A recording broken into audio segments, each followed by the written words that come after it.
parecer, ni lo grande de su estatura, porque yo lo desecho. El versículo 7. Porque Jehová no mira lo que mira el hombre, pues el hombre mira lo que está delante de sus ojos, pero Jehová que mira el corazón. La pregunta es, ¿cómo está tu corazón? Esta mañana aprendíamos que Dios prueba nuestro corazón para ver qué hay en él. Quizás en el corazón de los hermanos de David había orgullo, había arrogancia y ya se estaban imaginando su posición alta, pero Dios no estaba mirando eso. Dios dice, no mires a sus parecer lo que está delante de tus ojos, porque eso yo lo rechazo. ¿Saben qué? Cuando yo estaba niña, porque no puedo decir pequeña, cuando yo era niña, yo le decía a mi mamá, mami, pero ¿por qué tú no diste perdonen la expresión, 3 pujones más? Me hubieras dado tu cabello liso, me hubieras dado los ojos verdes y yo hubiera sido más alta. Yo soy la única mujer de 7 hijos, son 6 hermanos hombres y yo soy la mujer. Y adivinen quién es la más bajita. Yo. Y yo siempre renegaba, ¿pero por qué? Y mi mamá decía, Eva, si Dios te hubiera dado esas 3 características más, no fueras la mujer que eres hoy. Es así como Dios te creó. Y así como Dios te creó, para Él eres perfecta. Y no necesita cambiar nada de ti. Y parece mentira, pero a mí no me gustaba mi cabello. Y ya ni les cuento todos los sobrenombres que me ponían. Y yo era que no me gustaba mi cabello y que no quería ese cabello. Y eso era lo que yo le transmitía a todas las personas. Y la gente se burlaba de mi cabello. A los 15 años me quería alisar mi cabello. Mi papá me hizo el gran favor de decirme nuevamente no. Y después de ese proceso de asimilar, de entender, de tener esa identidad, de saber, soy su hija, me creó así, me ama así, para él soy acepta, amada. Y yo dije, bueno, listo, no hay otra opción, toca cuidarse el cabello, toca amarse el cabello. Y hoy en día amo mi cabello. Hoy estábamos en el malecón y yo, Sonia, pero me miran demasiado el cabello y la gente haciendo señas y diciendo así, yo... Dice Sonia, no, lo que pasa es que aquí no es común. Pero es que cuando tú empiezas a amarte, cuando tú empiezas a amar lo que Dios ha puesto en ti, eso se refleja a los demás. Y los demás van a comenzar a ver en ti la gracia, el favor de Dios sobre tu vida. Bríndale un fuerte aplauso a Dios. Por eso Dios escogió a David. David no era nadie más que un simple pastor en el redil, allí estaba, nadie lo estaba viendo. Sus hermanos ya tenían una posición, estaban en la casa del Padre. Y ayer yo les enseñaba que en la casa del Padre hay identidad y hay destino. O sea, los hermanos ya tenían su futuro. Pero David no, aún estaba en el redil. No estaba figurando. Pero Dios sí estaba mirando su corazón. Por eso lo escogió. Por eso cuando él llega, Samuel tiene que decir, levántate y úngelo, porque este es. Hoy Dios me ha traído a este lugar a decirte que es a ti quien te ha escogido. Que no mires a tus hermanos, que no mires las capacidades de tus hermanos, porque podrás decir, no, él tiene más talento, no, él tiene más don, él tiene más habilidad. Pero hoy Dios te dice, es a ti que te he escogido. Así que no te rehuses al llamado y a lo que Dios quiere hacer con tu vida. Y se levantó Samuel, versículo 13, tomó el cuerno de aceite y lo ungió en medio de sus hermanos. Y desde aquel día el Espíritu de Jehová vino sobre David. Se levantó luego Samuel y se volvió a Ramá. ¿Cuándo vino el Espíritu Santo de Dios sobre David? Cuando fue ungido. Tú y yo que estamos en ese lugar hemos sido escogidos por Dios. Ya han habido palabras proféticas que se han declarado sobre tu vida. Quizás ya ha habido impartición y el aceite significa unción. La unción y la gracia de Dios está sobre ti y eso es lo que te da poder para vencer. Porque una vez ungido, no todo va a ser color de rosa. Porque después que David fue ungido, ¿qué vino? Se aparecen los gigantes. se aparecen los enemigos. Pero como tú estás ungido, tú puedes vencer. Porque no vas tú, porque no vas en tu fuerza, es Dios quien opera a través de ti. Por eso fue que David, un simple pastor de ovejas, pudo tomar 5 piedras. ¿Cuántos dedos tiene tu mano? 5 piedras tomó David, tomó 5, pero solo utilizó una. Hoy yo he venido a decirte que en tus manos hay poder, en tus manos hay autoridad para derrotar todo gigante, para derrotar todo enemigo que se levanta contra ti. Porque no solo fue Goliat, sino que fue también Saúl, el rey, el que lo escogió.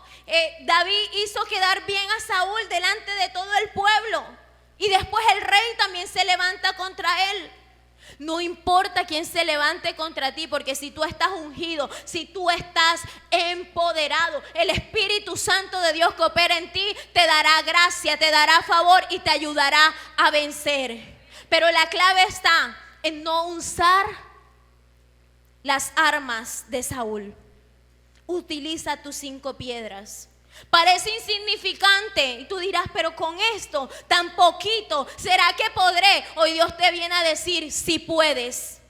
Porque no son las piedras simbólicamente, pero las piedras representan la roca. Y si tú estás en la roca, que es Cristo, cimentado en Él, tú todo lo puedes vencer, tú todo lo puedes alcanzar.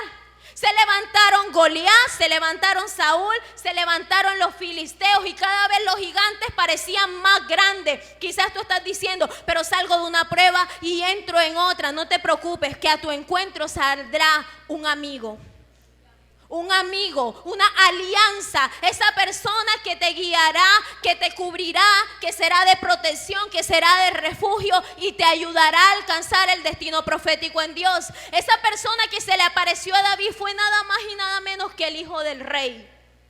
¿Y sabes quién es el hijo del rey? Jesucristo, que se te ha aparecido a ti, que entregó su vida por ti y por mí, por redención de nuestros pecados. Ese es el hijo del rey.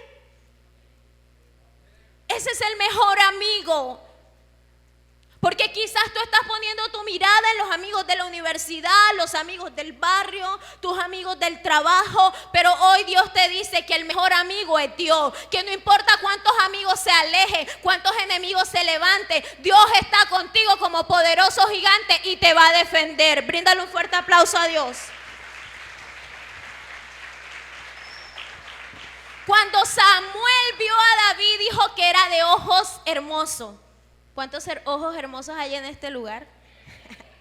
Los ojos significan visión. ¿Sabes por qué Samuel ungió a David? Porque encontró que él estaba enfocado en Dios, que él tenía la visión correcta y sabía que cuando nosotros tenemos la visión correcta, cuando tú y yo estamos alineados al propósito de Dios, podremos alcanzar nuestro destino. Eso fue lo primero que hizo David. Lo ungieron, fue santificado, fue escogido.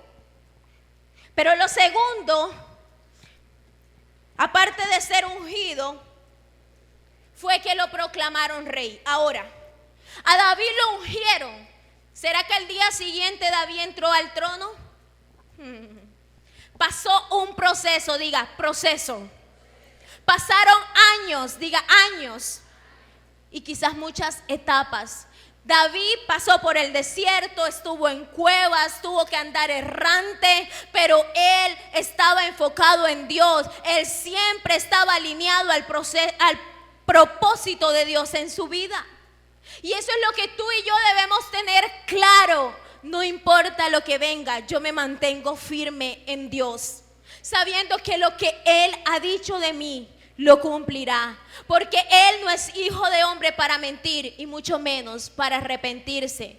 Muchas promesas nosotros hemos recibido en la tierra, pero las promesas que están escritas en este libro de la vida, todas se han cumplido. Algunas se han cumplido, pero todas se hacen realidad cuando tú y yo las activamos por la fe y la palabra de Dios. Entonces David fue ungido, sobre él fue declarada una palabra, pero tuvo que vivir procesos para ser proclamado rey. Vamos al segundo libro de Samuel, capítulo 5.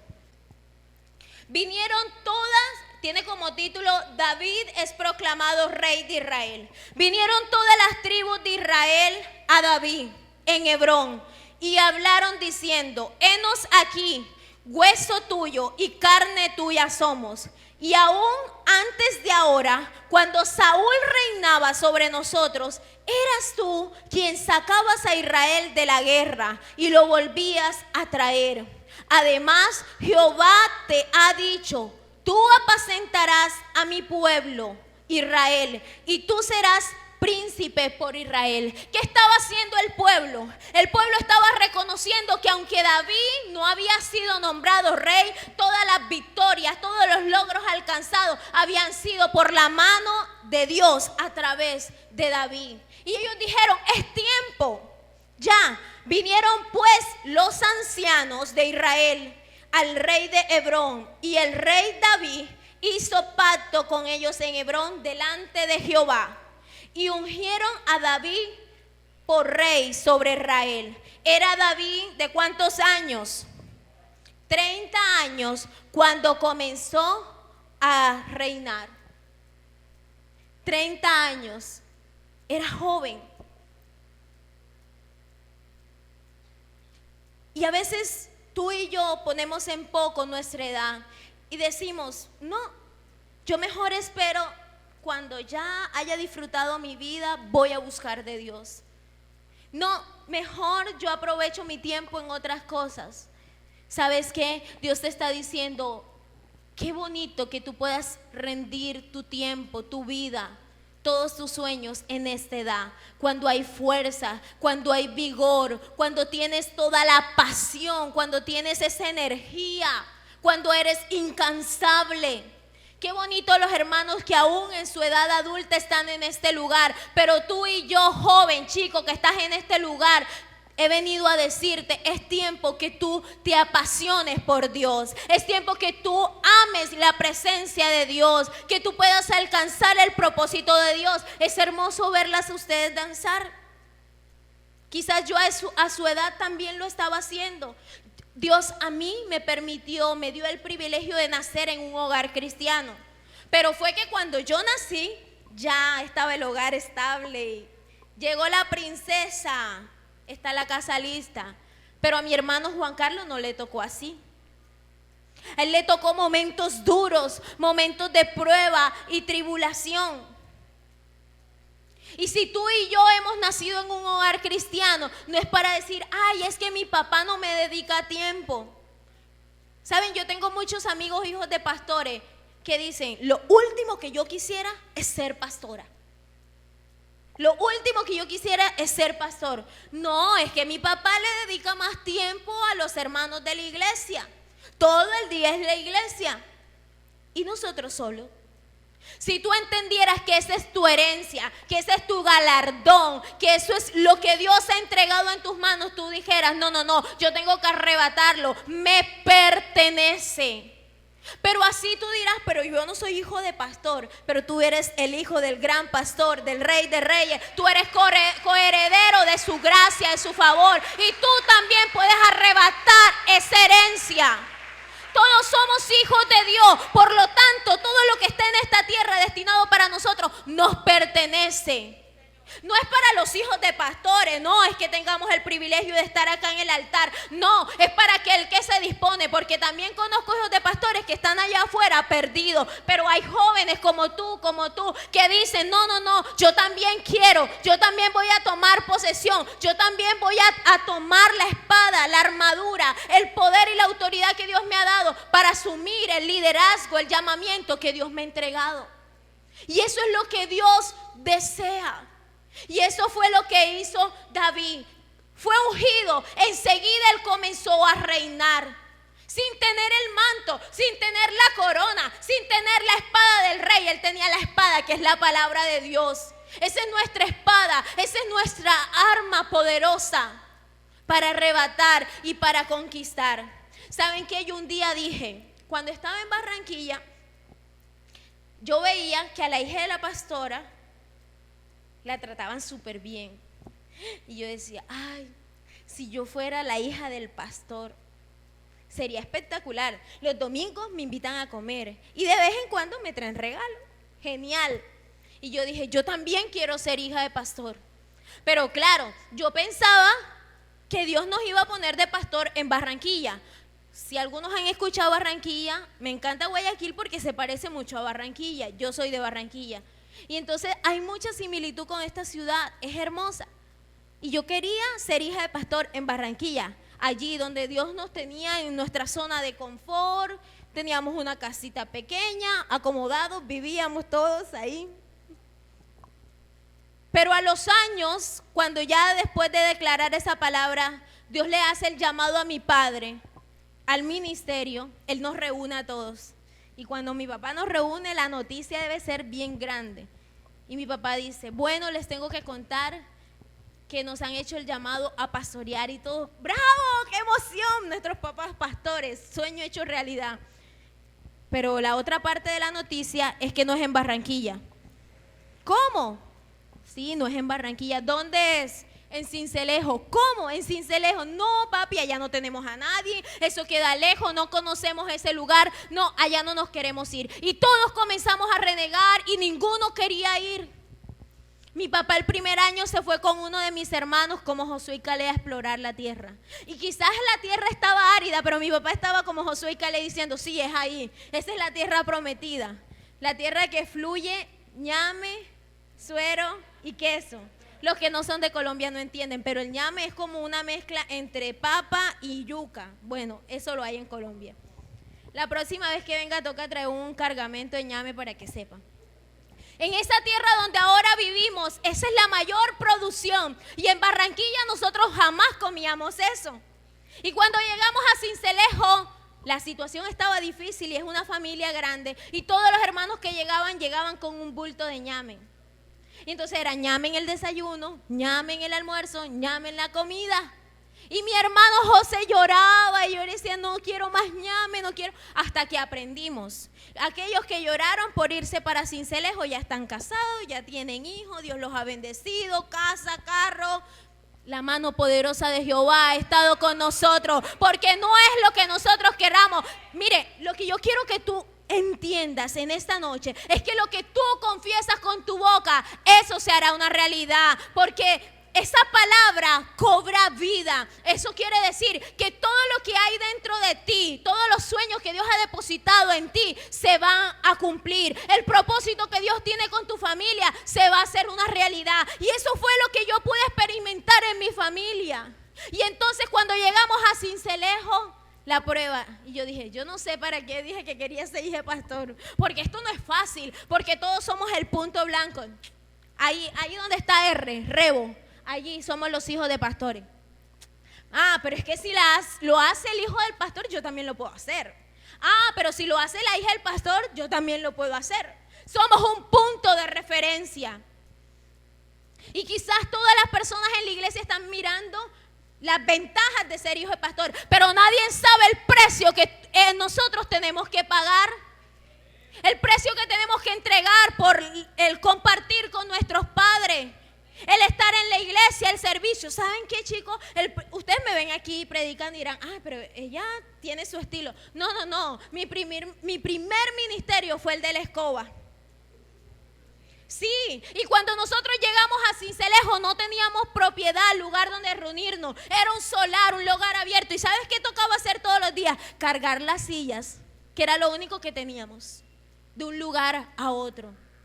Pero Dios te bendice. Cuando hay una palabra, cuando tú caminas por fe, Dios te respalda y Dios cumple todo lo que ha dicho. Lo que te quiero decir es que Dios te va a bendecir por encima de, en contra de, se levante lo que se quiera levantar. Dios lo que ha dicho de ti lo va a cumplir. Dios dijo, David rey. David fue rey. Pasó, vivió, sufrió, pero David fue coronado como rey. Amén.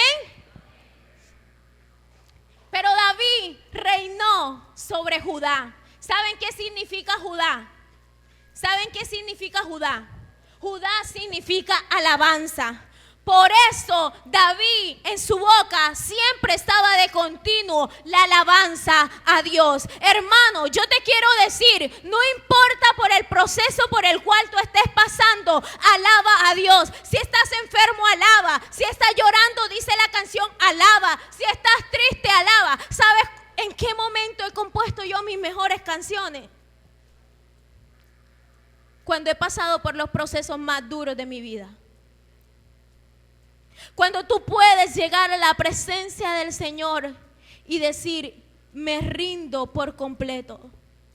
Cuando tú puedes llegar a su presencia y decir, sin ti no soy nada, te necesito más que a mi vida. Cuando tú pasas por los procesos y Dios te puede enseñar que solo el amor de Dios es suficiente, que cuando te falta el amor de tus padres, que cuando te falta el dinero para pagar tu semestre de la universidad, cuando se levantan los gigantes contra ti, tú puedes sentir la mano poderosa de Dios extendida a tu favor. Hoy lo que yo he venido a decirte es, persevera en Dios. Ama a Dios, pero sobre todas las cosas, consulta a Dios. Y eso amo de David. David consultó a Jehová. ¿Sabes qué?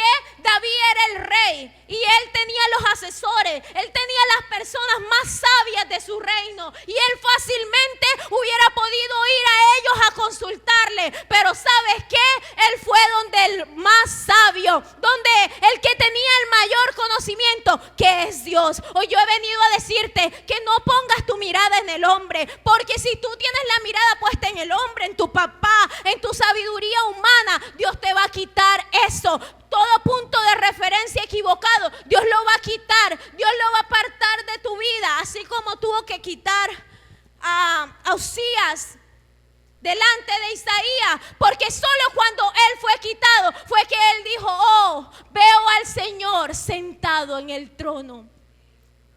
Así es como tú y yo debemos mirar a Dios, porque en su presencia es donde tú y yo nos hacemos fuertes. La Biblia dice, diga el débil, fuerte soy. Segunda de Samuel, capítulo 5, versículo 17 al 19.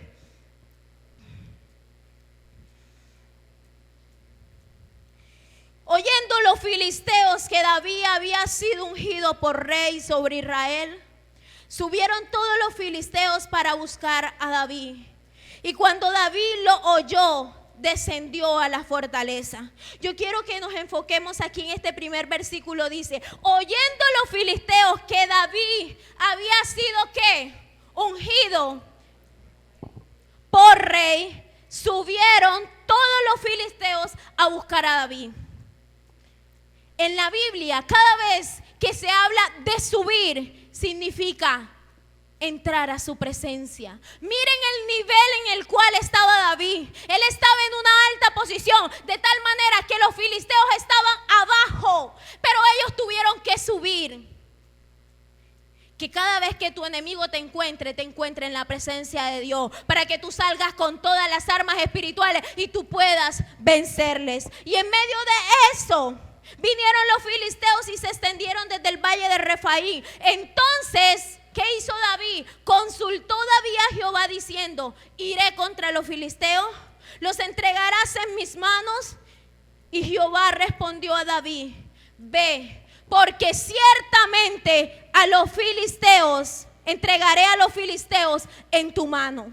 Desde ayer Dios ha venido hablando en nuestra vida que en nuestras manos hay poder, hay autoridad.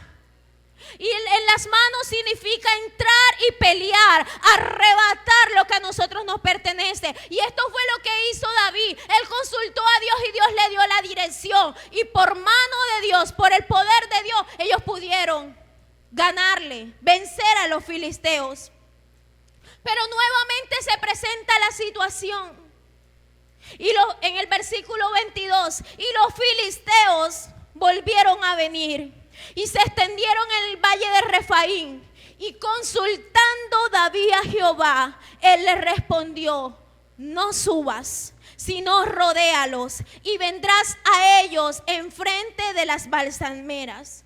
David, ante la misma situación, volvió a consultar a Dios. Quizás muchas veces nos está pasando la misma situación, pero tú dirás, no, la primera vez vencí, la primera vez lo logré, ya yo sé, porque la primera vez Dios me dio la victoria. O humanamente él hubiera podido decir, ya yo sé cómo voy a actuar, nuevamente entro a atacarle, pero él volvió a consultar a Dios. Direccionamiento, cobertura, estar bajo sujeción espiritual es lo que tú y yo necesitamos. Pero miren la respuesta de Dios. Dios no actúa siempre igual. Dios siempre rompe paradigmas y le dijo esta vez, no subas, rodéalos y vendrás a ellos enfrente de las balsameras. Estas balsameras era un árbol gigantesco que dice que de 9 a 14 metros de altura. Y entonces ustedes dirán, bueno, ¿y esto qué significa? Los filisteos, nos dice la Biblia, que eran grandes, que eran poderosos. ¿Y Dios qué le pasa? Pudo haber dicho el jefe del ejército de David, ¿qué es lo que te pasa? ¿Cómo nos vamos a sentar aquí debajo de este árbol a esperar que se caigan las hojas? Y al caer esas hojas, ese susurro era la señal de entrar y atacar. Parece algo ilógico, pero así es como actúa Dios. Así que Dios hoy te está diciendo, consúltame a mí, espera en mí. Y la espera parece tardarse, angustiante, desesperante, pero vale la pena esperar en Dios. Mejor es que obtengamos la victoria en el tiempo de Dios y no que obtengamos la victoria por nuestra propia fuerza. Bríndale un fuerte aplauso al Señor. Y con lo que quiero cerrar es con lo siguiente. David, proclamado rey, trae el arca. Saúl había descuidado la presencia de Dios, le había importado poco, por eso el pueblo se había perdido en pecados. Pero David lo primero que hace es restaurar la presencia, traer el arca, que simboliza la presencia de Dios. La pregunta es, ¿dónde está tu arca? Quizás está en otro lugar, está perdida, está deteriorada. Hoy tú y yo tenemos que restaurar esa arca, restaurar la intimidad, la presencia de Dios. Y en el capítulo 6 del segundo libro de Samuel, versículo 12, dice, fue dado aviso al rey David diciendo, Jehová ha bendecido la casa de Obed-edom y todo lo que tiene a causa del arca de Dios. Entonces David fue y llevó con alegría el arca de Dios a la casa de Obed-edom, a la ciudad de David. Y cuando los que llevaban el arca de Dios habían andado 6 pasos, él sacrificó un buey y un carnero engordado. Y David danzaba con todas sus fuerzas delante de Jehová. Y estaba David vestido con un efod de lino. Ya les dije que David pertenecía a la tribu de Judá, por eso él alababa a Dios, él amaba a Dios, él no le importaba quién se burlara de él. ¿Sabes qué? A mí me da tristeza ver que hay chicos que se quedan mirando expectantes como otros adoran a Dios. Si tú no pagas el precio en adoración, intimidad con Dios, jamás vas a ver tus sueños hechos realidad, porque David estaba pagando el precio. Quieres ser rey, quieres gobernar, quieres ser empoderado, quieres tener un ministerio, quieres estar en el altar, paga el precio. Porque constantemente lo que hacemos es criticar o anhelar o envidiar muchas veces, pero hoy Dios te está diciendo, paga el precio en intimidad. Dale la gloria, dale la honra a Dios, que solo Él la merece. Pero el arca estaba en la casa de Obed-edom y duró 3 meses. ¿Sabes en qué mes estamos?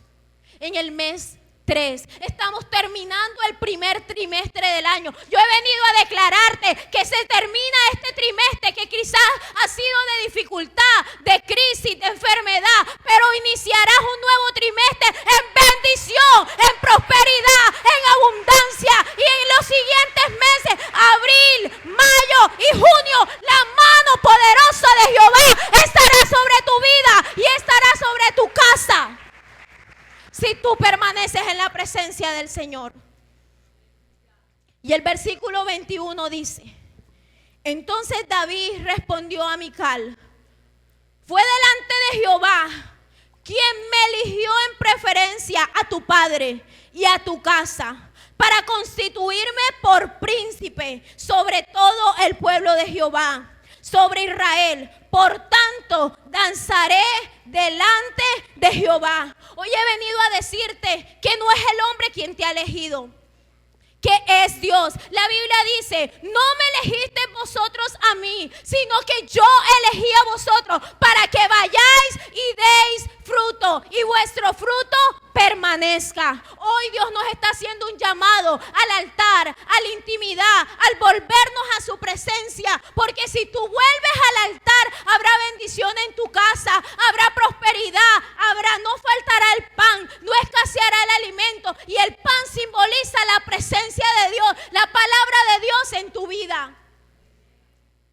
Dios te ha elegido, ya tú tienes el poder a través del Espíritu Santo de Dios en tu vida. Levántate.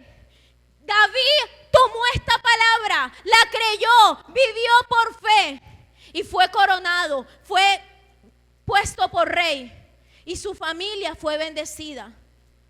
Y del linaje de David nació el gran rey, el rey de reyes, el señor de señores, el que se entregó a sí mismo por nosotros. ¿Cómo no adorarle? ¿Cómo no exaltarle? ¿Cómo no entregarle nuestra vida por completo a Él?